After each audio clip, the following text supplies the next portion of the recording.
Hello there, welcome to my channel, Burst of Sunshine.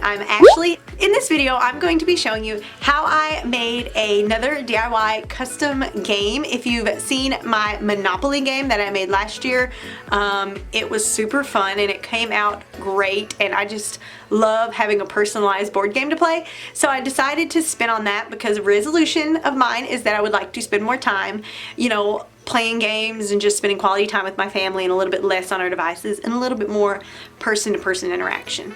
One thing I have always loved growing up is board games. I mean, I've always been a huge fan. Like, there's pretty much nothing I enjoy more than getting together with friends or family and playing some good games. So I decided I wanted to do a custom Guess Who game with family members. It's easier to make than the Monopoly, so it's not going to be quite as difficult. So if the Monopoly did intimidate you a little bit, no worries, this is much easier. It's actually pretty simple. But if you haven't seen the Monopoly board game yet that I made, it's like a DIY Love-opoly, but you can totally customize it to be any Monopoly you want. I will leave that video in the description down below so you can check it out. It's a really great video and it's super fun to play your own custom games. So today we're going to do a custom Guess Who. I'm so excited for this, so excited, because it seriously turned out amazing and I couldn't have been happier with the result. So if you're new here, go ahead and subscribe so you can see every time I post a new video. I'm usually doing craft projects or some type of customized stuff sometimes where I'm doing custom labels or gifts or games. So go ahead and subscribe so you can see every time I post a new video. Don't forget to hit the notification bell so you're notified every time I post, because sometimes just being subscribed is not enough. I hope you guys like how this game turned out. I promise you won't regret it if you do this. It's gonna be super fun. So let's go see how to make a customized, personalized Guess Who specific to you, your friends, and or family. Let's go. We're going to start with a game of Guess Who. I got this at the dollar store, at the Dollar General, for $5. I highly suggest going to Walmart and paying a couple dollars more and getting the actual Guess Who game, because these boards were made kind of cheap. But if you're going the cheap route, the Dollar General, $5, that's where I've got this. I'm going to put everything aside for now because my main focus is going to be these images. These are the cards that you put into the boards and that you draw from to figure out what character you're going to be guessing of. And I'm actually just going to use these original cards as a template so I can figure out how big of a size I need to size my specific images to. So what I'm going to do is I'm going to just pop out one of these cards. We don't need to pop them all out because we don't need them. And I'm going to take a tape measure and I'm just going to measure how big across and how tall this little image is so I can refer back to that when I am making my pictures. Keep in mind, if you're using the Guess Who brand or a different brand game, your images size may vary, so just measure the cards in whatever game you have, the cards that come with it, so you can find out the exact size you need. I did decide to put this inside of one of the little pieces that it will slide into to remeasure again, just to see if I have a little wiggle room with the sizing and the measurements. Next, I'm going to pop out all of these little plastic pieces that the cards are going to go into, and I'm going to snap them onto the board where they go, so it's ready for when I get done with printing my images. Now, to show you how I take the backgrounds off my images, I go to this burner.bonanza.com. I just Google background burner. It's one of the first searches that comes up. And this is just an easy way to remove backgrounds. I'm going to kind of do it really sloppily just to give you a rough idea. I myself prefer to put the images on my iPad and remove the backgrounds on Procreate. It just works best for me.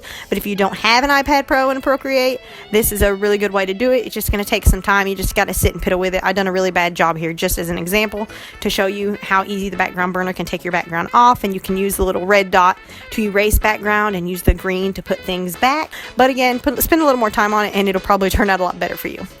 Next, I'm going to go to Canva. You guys know I love Canva. It is free. You might have to make an account, but I use a free account. I don't use a paid account.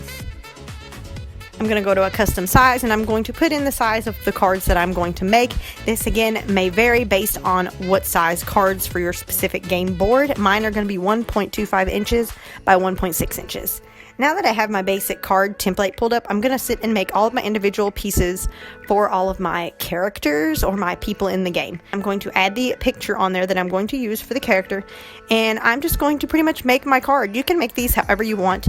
I did decide to do a red background, a blue background for the cards in the boards, and then I did a separate white background of the same exact image for the cards you draw out of. So first thing I did was just make my first one, and once you get that done, you can again make this however you want. I just repeated the same process, changing out the pictures and names. I did put a white rectangle for the name because I wanted it to be easily readable. And if you didn't see how I did it before, when you add the image, you just click on uploads. It's the second option down on the left, and that's how you add the image. Elements is how you add the rectangles or any other shapes, and then of course you just click text, and you can choose whatever font you want to add your text. And to change the color of the text or the shape, you just click on them and you can change the color that way.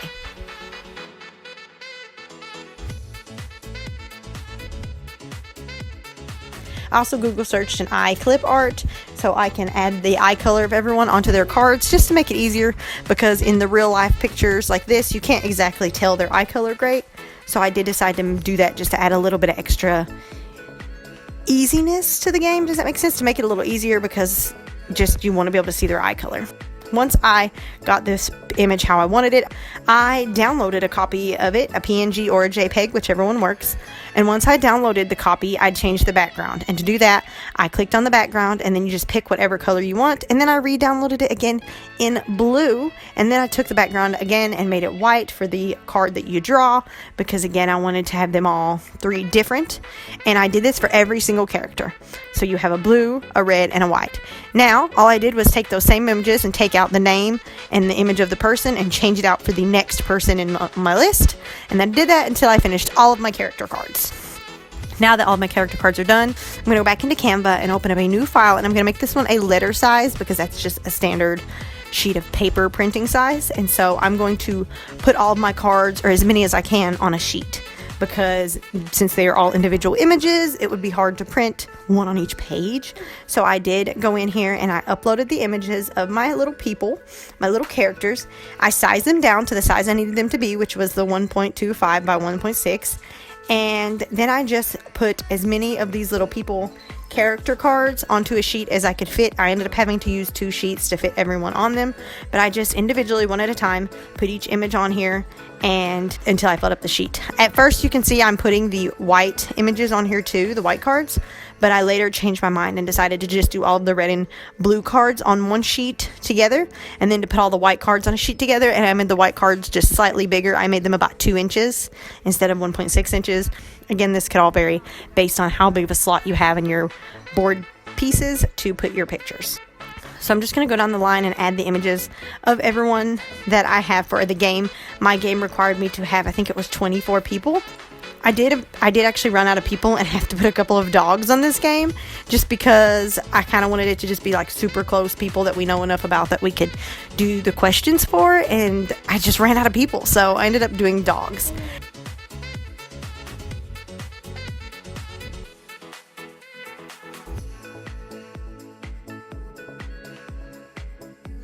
I do save this file as a PDF. The reason I do that is so they keep their size when I'm printing them. Once you get all of this done with all of your 24 people, 3 images per person, I'm going to print these on photo paper because it's just a little bit sturdier than regular paper, and I did not have cardstock. So I did print these out on photo paper.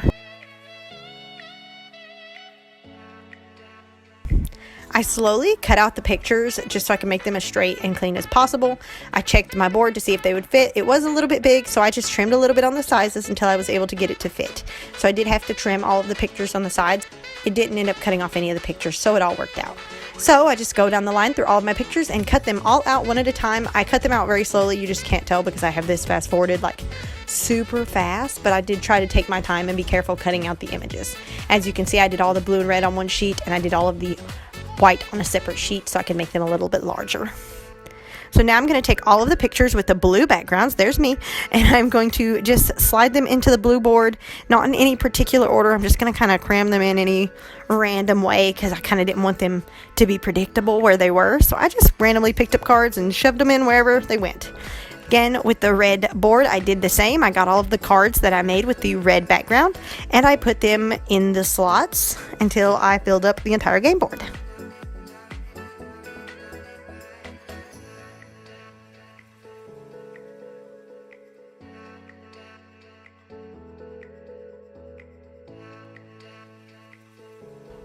Once your game board is completely filled up, it is time to work on the pictures that will go in the front that you're going to draw out of. And I just cut them out again carefully and slowly. I did use the elements and the shape option to put a large gray rectangle behind all of the white cards, and I spaced them out enough that I could see the gray lines between, so I would know exactly where to cut these out. I forgot to mention that because I didn't record when I redone the cards, but yeah. And once you get all of these cut out, you're pretty much ready to play your game. These are the ones you draw your character or who your person's going to be guessing, and that's it. After that, you just play the typical rules and game of Guess Who, as you would if it was just a regular store-bought game. Only it's so much funner because you have all your personal friends and family to make it interesting.